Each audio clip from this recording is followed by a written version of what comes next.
Well, here we are, friends. We have finally arrived. After loads of hours, days, minutes, months, years, and all of that stuff, Brock Lesnar is on the verge of breaking CM Punk's title record. Whereas the straight edge one held it for 434 days, which is the longest run of the modern era, the Beast, when it comes to June 9th, 2018, will also hit that and come Money in the Bank, which really is the next time he probably could defend his World Championship, although he's not, we know that. Brock Lesnar would be on 441 days. Even though this will make some people sigh, there's one thing you've got to remember. Even when Brock Lesnar does do this, and yeah, he is, just face it, it's going to happen. CM Punk's is still going to matter more than anything Lesnar did. Why? Here's why.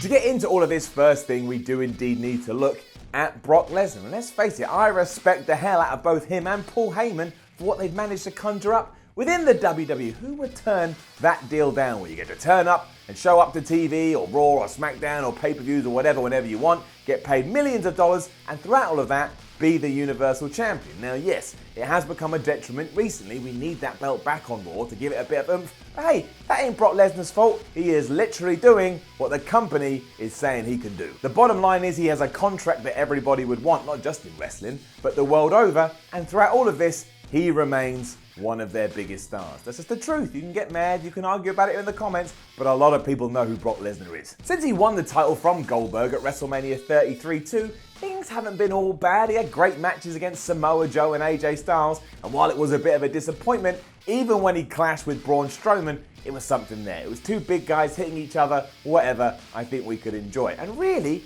everything was okay until WrestleMania 34, when the plan, which was to, yes, crown Roman Reigns the Universal Champion, just got derailed, and instead we kept it on Brock. And that was the plan. The big dog was meant to walk away from the Showcase of the Immortals as the champion, but the fact that Vince McMahon changed his mind meant all of a sudden the door was open for Brock Lesnar to break some records, and understandably, that irked a few people. But within all of that lies the point. It's not Brock's fault he worked so little. That's what he wanted, and that's what he was given. Therefore, he doesn't have to work that much. The problem came because his matches started to fall just a little bit downhill. I don't think it's been awful, but yes, not seeing him every week coupled with this meant that his character started to diminish. And also, every single wrestling persona on the planet will eventually run its course. You can't get away from it, and that's when you've got to come up with new ideas.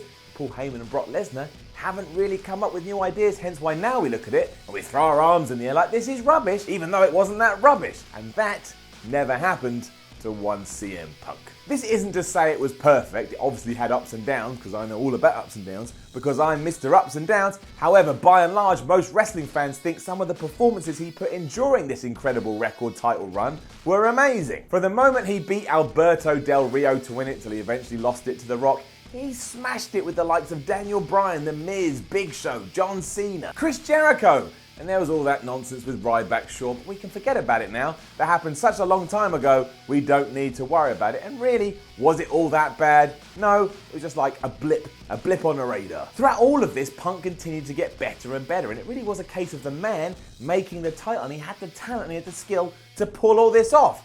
If nothing else, who else could have teamed up with Paul Heyman and not allowed Heyman to outshine them on the mic? Throughout their whole time, Heyman was awesome, Punk was awesome, and together they just became more awesome. At one point, Punk was the highlight of the show because you just believed everything he said and you believed everything he did. They are essential pieces to the puzzle, and that's why everyone gravitated towards him so much. It almost felt like an extension of yourself. It felt like something you wanted to be a part of, hence why 5 years on, and how the hell it's been 5 years is anybody's guess. We're all going to be dead soon. It's still something we light up about when it's brought up. I'm bringing it up right now, and I bet loads of you out there are like, oh yeah, I did love the summer of Punk and everything that came before and after it and in the middle. Punk made his mark, and he did so in the face of everything. It really is and was the complete opposite to Lesnar, because while Brock was put in that position because WWE loved him, because he was massive and he was amazing in the ring, Punk had to scrape and scrap for everything, and then when he got there, he absolutely killed it. So you had this double sort of like feeling and emotion where you were like, look, I feel really happy for CM Punk. Nobody wanted him there. He still got himself there, and then he proved when he got there, he deserved to be there.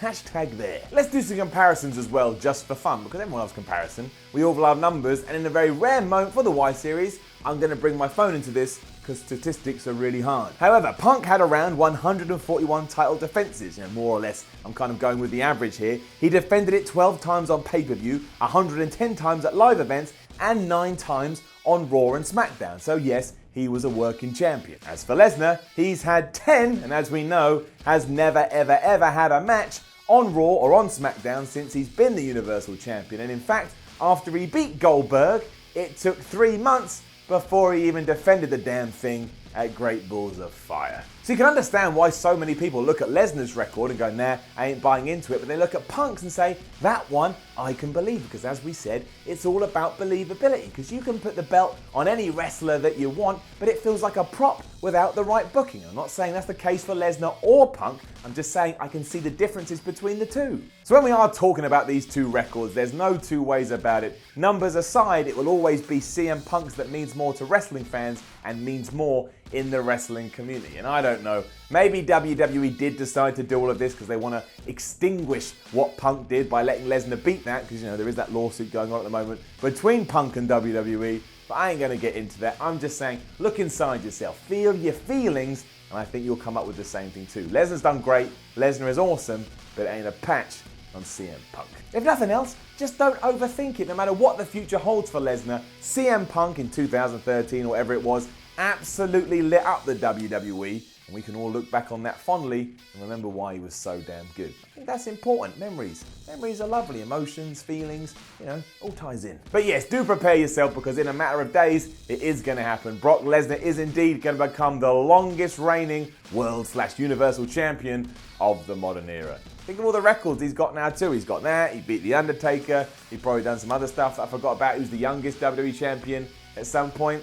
That's just Brock Lesnar, man. That's just what he does. It doesn't take anything away from your man CM Punk. Now don't forget to leave a comment below and let us know what you think about all of this. Like, share and subscribe. Head over to whatculture.com and read yourself some articles, and follow What Culture on that there Twitter at What Culture WWE. My name is Simon from What Culture. This was the Y Series. If you thought at the start of the video Simon didn't smack his head as hard as he usually does, that's because I got a big cut in the back of my head. You can find it on social media. You can find out all the nonsense about that. I ain't going to get into it here, but that's why. Just a little tap today. Take care of yourself. So that was our video. Thank you for watching. Please do feel free to click on anything happening around my head, or something terrible might happen to this dog. Is that you too sweeting me, bro? Ugh. Disgusting. That's really bad.